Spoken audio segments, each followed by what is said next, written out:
मुंबई शहर में railway station से थोड़ी दूर पर ही एक बस्ती थी जहां पर रजनी अपने पति और 2 बच्चों के साथ रहती थी। रजनी का पति कुली का काम करता था और रजनी घर से चाय पकौड़े बनाकर रेलवे प्लेटफॉर्म पर बेचा करती थी। जैसे ही गाड़ी प्लेटफॉर्म पर लगती, रजनी अपनी चाय की केतली और पकौड़ों का टोकरा लेकर ट्रेन में चढ़ जाती और हर डिब्बे में घूम घूम कर चाय पकौड़े बेचती। गर्मा गर्म चाय पकौड़े ले लो, गर्मा गर्म चाय। पापा पकौड़ा खाना है। सुनो जी, मेरे लिए भी 1 कप चाय ले लो। कौन कौन से पकौड़े हैं? ब्रेड पकौड़ा, आलू पकौड़ा, प्याज पकौड़ा और मिर्च पकौड़ा है साहब। ठीक है, सारे पकौड़े मिक्स करके दे दो और 2 चाय दे देना। अरे रजनी, जल्दी ट्रेन से उतर, ट्रेन चलने वाली है। हाँ हाँ, उतर रही हूँ। तुम मेरी चिंता करना कभी नहीं छोड़ते। कभी कभी तो रजनी को पैसे लेने में, चाय पकौड़ा देने में इतना समय हो जाता कि ट्रेन चल पड़ती थी और रजनी चलती ट्रेन से उतरती थी। रजनी, तुझे कितनी बार कहा है, ट्रेन चलने से थोड़ी देर पहले नीचे उतर जाया कर। कभी कोई अनहोनी हो गई तो क्या करूंगा? तुझे पता है ना, तेरे सिवा मेरा और बच्चों का कोई नहीं है। अरे हाँ, मुझे कुछ नहीं होगा। इतनी जल्दी तुम्हारा पीछा नहीं छोड़ने वाली। चलो अब तुम भी अपना काम करो, बेकार की टेंशन लेते रहते हो। बच्चे स्कूल से आने वाले होंगे, मैं उन्हें लेने जा रही हूँ। उसके बाद दोबारा स्टेशन पर आ जाऊंगी। रजनी भले ही गरीब थी, पर अपने बच्चों के प्रति वो बहुत अच्छे से फर्ज निभा रही थी। उसका मन था कि पढ़ लिख कर उसके बच्चे अच्छी नौकरी पर लगे। सुबह 5 बजे के आसपास रजनी उमेश के साथ ही स्टेशन पर पहुंचती थी, पर आज उमेश की तबीयत थोड़ी ठीक नहीं थी, इसलिए रजनी स्टेशन पर अकेले ही आ गई थी। क्या हुआ रजनी भाभी, आज उमेश दिखाई नहीं दे रहा? वो तो अक्सर तुम्हारे साथ ही आता है ना? हाँ, वो उनकी तबीयत थोड़ी ठीक नहीं है, बुखार है तो घर पर आराम कर रहे हैं। अभी तक ट्रेन नहीं आई। वैसे तो 5 बजे आ जाती है, थोड़ी लेट है क्या? हाँ, वो टीटी साहब कह रहे हैं पीछे से ही ट्रेन लेट है। सर्दी आ गई है ना, तो सुबह सुबह कोहरा होता है, इसलिए सारी ट्रेनें लेट आ रही हैं। अच्छा भाभी, चलता हूँ, दूसरे प्लेटफॉर्म पर ट्रेन आ गई होगी। दूसरे कुली के जाने के बाद रजनी ट्रेन आने का इंतजार करने लगी। आज प्लेटफॉर्म पर यात्री भी बहुत कम थे। कुछ देर बाद ट्रेन आती है। रजनी चाय की केतली और पकौड़े का टोकरा लेकर ट्रेन में चढ़ती है। भैया, आज आपकी ट्रेन पीछे से लेट आई है क्या? हाँ, कितने घंटे तो पिछले स्टेशन पर खड़ी रही, सिग्नल ही नहीं मिल रहा था, वरना अब तक तो हम यहाँ पहुँच जाते। सुनो, चाय पी लें क्या? रहने दो भाग्यवान, अब तो स्टेशन आ ही गया है। कुछ देर बाद घर पहुँचकर ही चाय पियेंगे, तब तक थोड़ी सुबह भी हो जाएगी। चलो सामान उठाओ। टीटी साहब, गाड़ी कितनी देर रुकेगी? बस 10 मिनट में चलने वाली है। अभी 10 मिनट है, आगे वाले डिब्बे में चाय पकौड़े बेच लेती हूँ। गर्मा गर्म चाय पकौड़े ले लो बहन जी, चाय पकौड़े दूं भैया जी। बेटा, पकौड़ा खाओगे? अरे नहीं खाना, आगे चलो। जा रही हूँ भैया जी, इतना गुस्सा क्यों कर रहे हो? चाय, गर्मा गर्म चाय, पकौड़ा चाय। रजनी ट्रेन के दूसरे डिब्बों में चाय देने के लिए चली गई। रजनी ट्रेन से नीचे उतरी और कुछ देर के लिए स्टेशन की सीट पर जाकर बैठ गई। आज तो बहुत थक गई, पर आज कमाई नहीं हुई। लगता है पकौड़े ऐसे ही रखे रह जाएंगे। आज सारी ट्रेनें लेट आ रही हैं। थोड़ी देर और इंतजार करती हूँ, अगली ट्रेन आने वाली होगी, पर ट्रेन तो 5 मिनट ही रुकती है। रजनी अगली ट्रेन के आने का इंतजार कर रही थी। अचानक उसने बेंच के नीचे एक बच्चे को रोते हुए देखा। अरे, तुम रो क्यों रहे हो? तुम तो वही हो ना जिसे मैंने ट्रेन में पकौड़ा खाने के लिए कहा था। तुम्हारे साथ तो तुम्हारे पापा भी थे ना? तुम इतने घबराए हुए क्यों? तुम तो ट्रेन में बैठे थे, फिर यहाँ कैसे आ गए? आंटी, मुझे बचा लो, वो अंकल बहुत बुरे हैं। वो मेरे पापा नहीं है, वो तो हमारे नौकर मदन है। मेरे पापा दूसरे हैं, मेरे पापा तो दिल्ली रहते हैं। ये अंकल मुझे दिल्ली से लाए और अपने साथ ले जा रहे हैं। बच्चे की बातें सुनकर रजनी घबरा गई। तभी रजनी ने 2 आदमियों को अपनी तरफ आते हुए देखा। बेटा, तुम बेंच के नीचे छुप जाओ और जब मैं कहूँ तभी बाहर आना। रजनी ने बच्चे को बेंच के नीचे छुपा दिया और खुद बेंच पर बैठ गई। ओ चाय पकौड़े वाली, तूने एक बच्चे को देखा है? कौन सा बच्चा? किसका बच्चा? क्या मैं यही काम करने स्टेशन पर रहती हूँ? मैंने किसी को नहीं देखा। लगता है कहीं और जाकर छुप गया है। चलो दूसरे प्लेटफॉर्म पर कहीं और देखते हैं। दोनों आदमी वापस मुड़े तो रजनी की जान में जान आई। तभी उनमें से एक आदमी ने बच्चे को बेंच के नीचे देख लिया और वो वापस मुड़े। इस चाय पकौड़े वाली ने हमसे झूठ बोला है, वो रहा बच्चा बेंच के नीचे। एक खबरदार, जो बच्चे को हाथ भी लगाए तो ये केतली की खौलती हुई गर्म चाय तुम्हारे मुंह पर फेंक दूंगी। हाँ। तभी रजनी के और भी जानकार जो उसके साथ प्लेटफॉर्म पर काम करते थे आ जाते हैं। लोगों की भीड़ लग जाती है। बदमाश घबराकर वहाँ से भाग जाते हैं और एक चलती ट्रेन में चढ़ जाते हैं। क्या हुआ रजनी, कौन थे ये लोग? काका, ये लोग इस बच्चे का अपहरण करके ले जा रहे थे। हमें इस बच्चे को इसके माता पिता तक पहुँचाना होगा। तेरी हिम्मत है रजनी, जो तूने उन बदमाशों का सामना किया। हम जैसे तो घबरा जाते। चल अब इस बच्चे को पुलिस स्टेशन ले चलते हैं। रजनी के साथ उसके कुछ साथी बच्चे को पुलिस स्टेशन लेकर पहुंचते हैं। बच्चे के माता पिता को आने में समय लगेगा। कोई बात नहीं साहब, मैं अपने साथ इस बच्चे को बस्ती ले जा रही हूँ। जैसे ही इसके माता पिता आएंगे आप मुझे बता देना। उस बच्चे का नाम बिट्टू था। कुछ ही देर में वो रजनी के साथ खूब घुल मिल गया। रजनी सबके साथ बिट्टू को लेकर अपनी बस्ती आ जाती है। रजनी, ये कौन है? वो उमेश को सारी बात बताती है। मुझे तुझ पर गर्व है, तू मेरी बहादुर पत्नी है। और फिर कुछ घंटों के बाद पुलिस बिट्टू के मम्मी पापा को लेकर बस्ती आ जाती है। Mummy papa. मेरा बच्चा, मेरा बिट्टू, हमने तुझे बहुत ढूंढा मेरे लाल। उस हरामखोर मदन ने हमारे साथ विश्वासघात किया, हमारे घर में नौकरी करके हमारे ही बेटे को किडनैप करके ले आया। तुम्हारा बहुत बहुत धन्यवाद रजनी, तुमने हमारे घर के चिराग को बचा लिया। हम तुम्हारा ये एहसान कभी नहीं भूलेंगे बहन। ये तो हर इंसान का फर्ज है कि मुसीबत के समय मदद को आगे आए। बिट्टू के माता पिता ने देखा कि रजनी बहुत गरीब है, वो और कुछ तो नहीं कर सकते थे, इसलिए उन्होंने इंसानियत का फर्ज निभाते हुए रजनी की मदद की। बहन, एक भाई की तरफ से बहन को उपहार समझना, ये मत समझना कि मैं तुम्हें बदले में कुछ दे रहा हूँ। मैं मन से दे रहा हूँ। मुझे पता चला है कि तुम रेलवे प्लेटफॉर्म पर चाय पकौड़े बेचती हो, इसलिए मैं प्लेटफॉर्म पर ही तुम्हारे लिए चाय पकौड़े की दुकान खुलवा रहा हूँ। वहाँ तुम और उमेश दोनों आराम से काम करना। बहन, तुम नहीं जानती हो कि तुमने हमारे लिए क्या किया है, जिसके लिए मैं तुम्हारे लिए जितना करूँ उतना कम है। मनोज जी, आप बहुत लकी हैं जो बिट्टू आपको वापस मिल गया। रजनी ने सचमुच बहुत बहादुरी का काम किया है। रजनी, मैं तुम्हारे लिए भारत सरकार से बहादुरी पुरस्कार की मांग करूंगा। अच्छा, मैं चलता हूँ। जय हिंद। बिट्टू के मम्मी पापा खुशी खुशी दिल्ली लौट आते हैं। रजनी को उसकी अच्छाई का फल मिलता है। उसे भारत सरकार की तरफ से बहादुरी पुरस्कार से सम्मानित किया जाता है।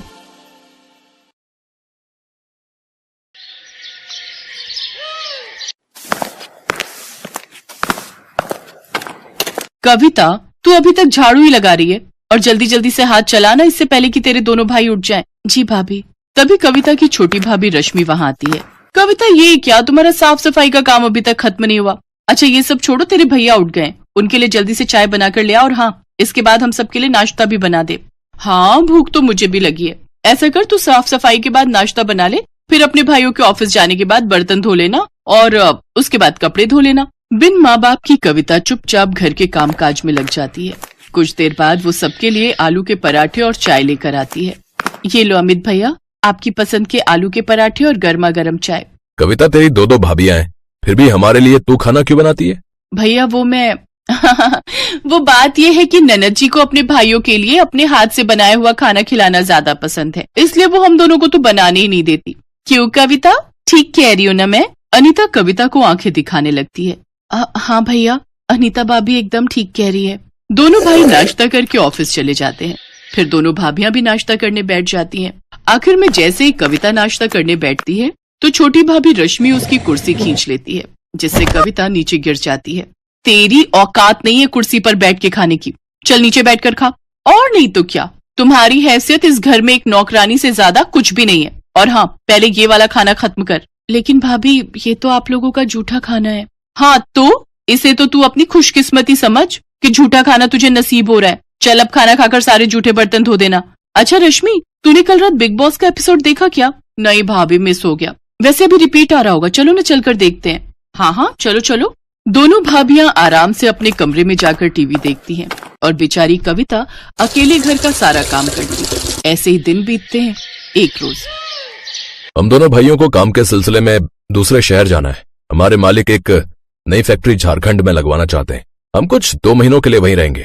तब तक तुम सब अपना ख्याल रखना, ठीक है? भैया, आप दोनों मुझे छोड़कर जा रहे हो? जा कहाँ रहे हैं पगली, तेरे लिए ही तो मेहनत कर रहे हैं ताकि हमारा प्रमोशन हो जाए और हम तेरी शादी धूमधाम से कर सकें। ये सुनकर दोनों भाभियां मुंह बना लेती हैं।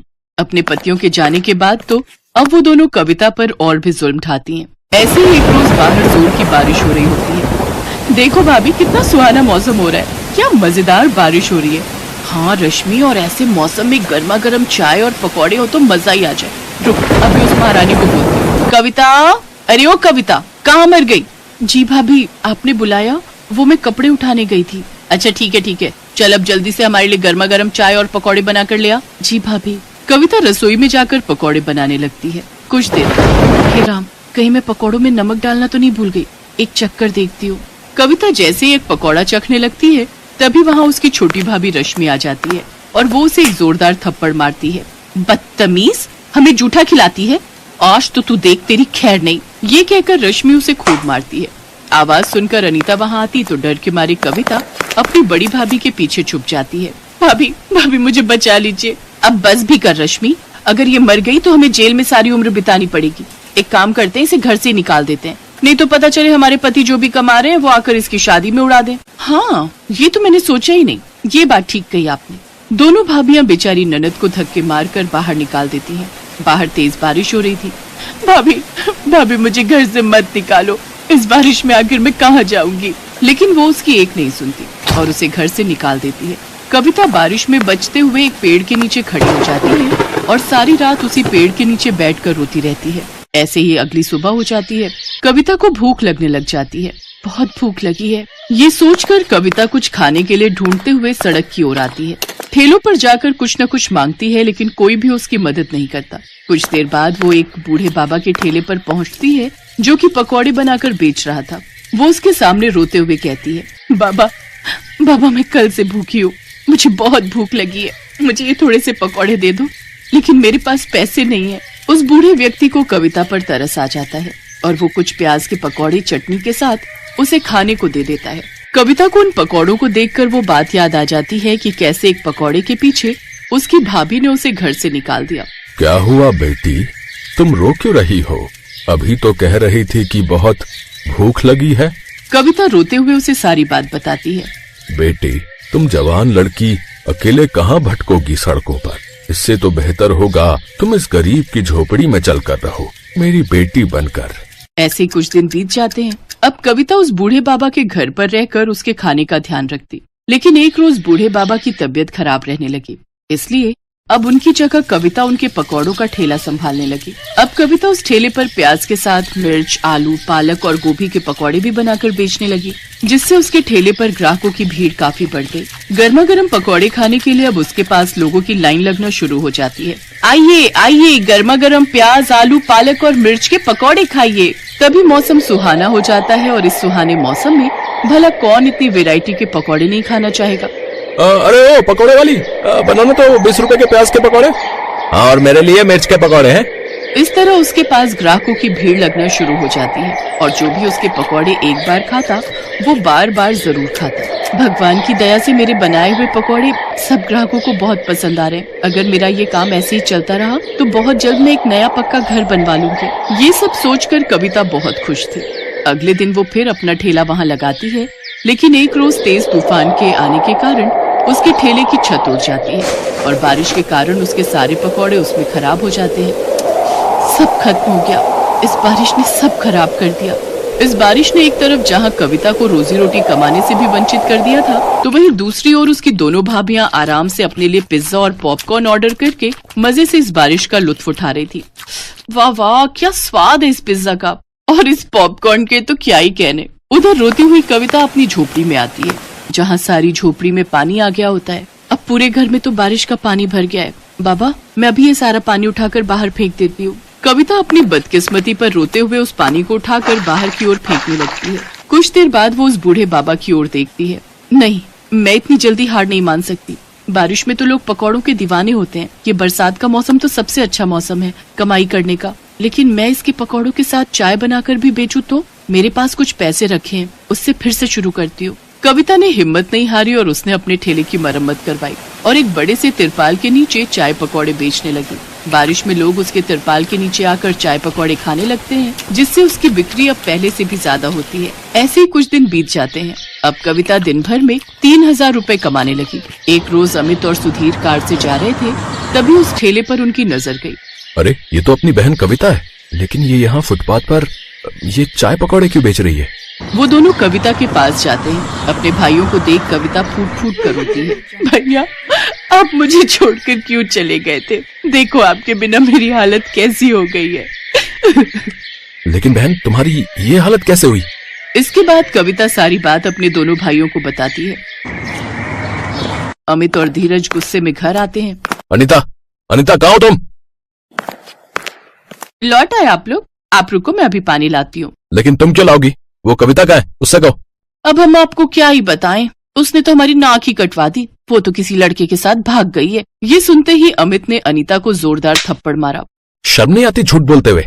है दो भाइयों के होते हुए भी आज हमारी बहन को न जाने कैसे कैसे अपना पेट पालना पड़ रहा है? सुन लो, तुम दोनों के लिए अब हमारे घर में कोई जगह नहीं है, निकल जाओ यहाँ से। उन दोनों भाभियों को अपनी गलती का एहसास हो जाता है और वो अपनी ननद से माफी मांगते हैं। इसके बाद कविता अपनी दोनों भाभियों को माफ कर देती है, जिसके बाद वो उस बूढ़े काका को भी अपने घर ले आती है। अब वो अपने पकौड़े के बिजनेस को और भी आगे बढ़ाती है। एक बड़ा सा रेस्टोरेंट खोलकर उसमें पकौड़े बेचकर खूब कमाई करती है।